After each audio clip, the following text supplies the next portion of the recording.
حضرت وہب بن منبہ رضی اللہ عنہ سے روایت ہے، انہیں کہا گیا کیا لا الہ الا اللہ، اللہ کے سوا کوئی معبود برحق نہیں، جنت کی چابی نہیں؟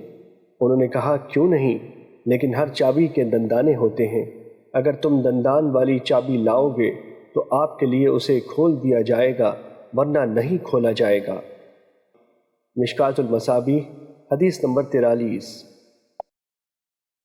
حضرت ابو ہریرہ رضی اللہ تعالیٰ عنہ بیان کرتے ہیں، رسول اللہ صلی اللہ علیہ وسلم نے فرمایا، جب تم میں سے کوئی اپنے اسلام کو سنوار لے تو اس کا ہر نیک عمل 10 گنا سے 700 گنا تک بڑھا کر لکھا جائے گا، جبکہ اس کی ہر برائی اتنی ہی لکھی جائے گی حتیٰ کہ وہ اللہ سے جا ملے۔ مشکوٰۃ المصابیح حدیث نمبر 44۔ حضرت ابو امامہ رضی اللہ عنہ سے روایت ہے کہ کسی آدمی نے رسول اللہ صلی اللہ علیہ وسلم سے دریافت کیا، ایمان کیا ہے؟ آپ صلی اللہ علیہ وسلم نے فرمایا، جب تیری نیکی تجھے خوش کر دے اور تیری برائی تجھے غمگین کر دے تو مومن ہے۔ اس نے عرض کیا، اللہ کے رسول تو گناہ کیا ہے؟ آپ صلی اللہ علیہ وسلم نے فرمایا، جب کوئی چیز تیرے دل میں کھٹکے تو اسے چھوڑ دو۔ مشکوٰۃ المصابیح حدیث نمبر 45۔ حضرت معاذ بن جبل رضی اللہ عنہ بیان کرتے ہیں، میں نے رسول اللہ صلی اللہ علیہ وسلم کو فرماتے ہوئے سنا، جو شخص اس حالت میں اللہ سے ملاقات کرے کہ وہ اس کے ساتھ کسی کو شریک نہ ٹھہراتا ہو، 5 نمازیں پڑھتا ہو اور رمضان کے روزے رکھتا ہو تو اسے بخش دیا جائے گا۔ میں نے عرض کیا، اللہ کے رسول کیا میں انہیں بشارت نہ سنا دوں؟ آپ صلی اللہ علیہ وسلم نے فرمایا، انہیں چھوڑ دو تاکہ وہ عمل کرتے رہیں۔ مشکوٰۃ المصابیح حدیث نمبر 47۔ حضرت عبداللہ بن مسعود رضی اللہ عنہ بیان کرتے ہیں، کسی آدمی نے عرض کیا، اللہ کے رسول، اللہ کے نزدیک کون سا گناہ سب سے بڑا ہے؟ آپ صلی اللہ علیہ وسلم نے فرمایا، یہ کہ تو اللہ کا شریک بنائے حالانکہ اس نے تمہیں پیدا فرمایا۔ اس نے کہا، پھر کون سا؟ آپ نے فرمایا، یہ کہ تو اس اندیشے کے پیش نظر اپنے بچے کو قتل کر دے کہ وہ تمہارے ساتھ کھائے گا۔ اس نے عرض کیا، پھر کون سا؟ آپ نے فرمایا، یہ کہ تو اپنے پڑوسی کی بیوی سے زنا کرے۔ اللہ نے اس مسئلے کی تصدیق میں یہ آیت نازل فرمائی۔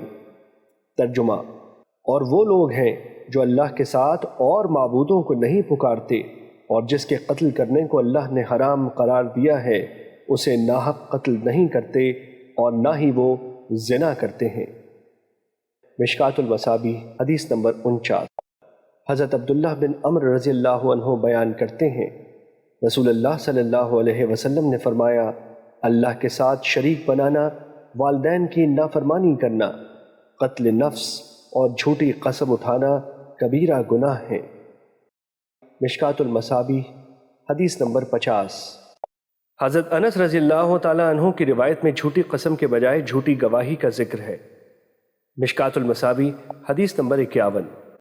حضرت ابو ہریرہ رضی اللہ تعالیٰ عنہ بیان کرتے ہیں، رسول اللہ صلی اللہ علیہ وسلم نے فرمایا، 7 مہلک چیزوں سے اجتناب کرو۔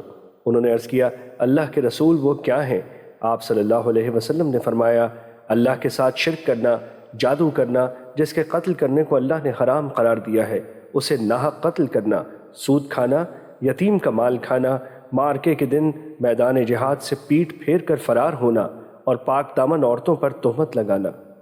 مشکوٰۃ المصابیح حدیث نمبر 52۔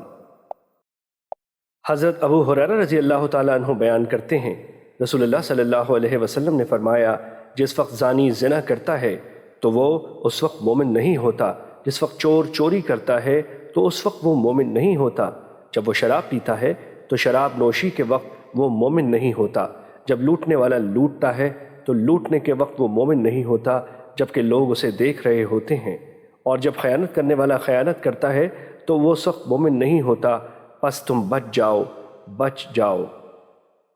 مشکوٰۃ المصابیح حدیث نمبر 53۔ حضرت ابن عباس رضی اللہ تعالیٰ عنہ کی روایت میں ہے، جس وقت قاتل قتل کرتا ہے تو اس وقت وہ مومن نہیں ہوتا۔ اکرمہ بیان کرتے ہیں، میں نے ابن عباس سے پوچھا، اس سے ایمان کیسے نکال لیا جاتا ہے؟ انہوں نے فرمایا، اس طرح، اور انہوں نے ایک ہاتھ کی انگلیاں دوسرے ہاتھ کی انگلیوں میں ڈالیں اور پھر انہیں نکال لیا۔ بس اگر وہ توبہ کر لیں تو ایمان اس کی طرف اس طرح لوٹ آتا ہے، اور انہوں نے ایک ہاتھ کی انگلیاں دوسرے ہاتھ کی انگلیوں میں ڈالی۔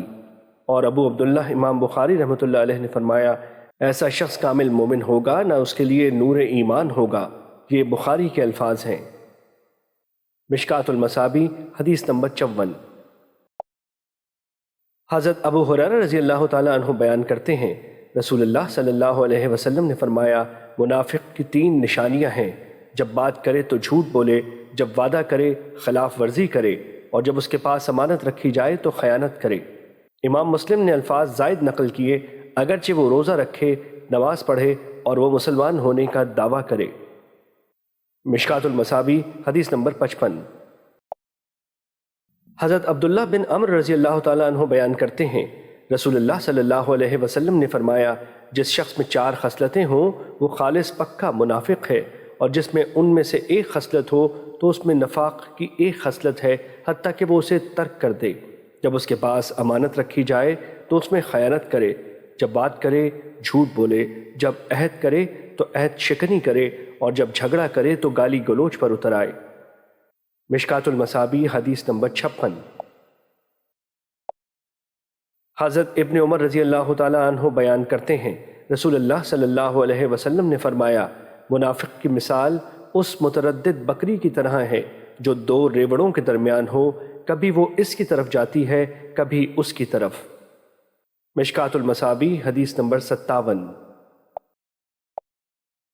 حضرت صفوان بن عسال رضی اللہ تعالیٰ عنہ بیان کرتے ہیں، کسی یہودی نے اپنے ساتھی سے کہا، ہمیں اس نبی کے پاس لے چلو، تو اس نے اپنے ساتھی سے کہا، تم نبی نہ کہو، کیونکہ اگر اس نے تمہاری بات سن لی تو وہ بہت خوش ہوگا۔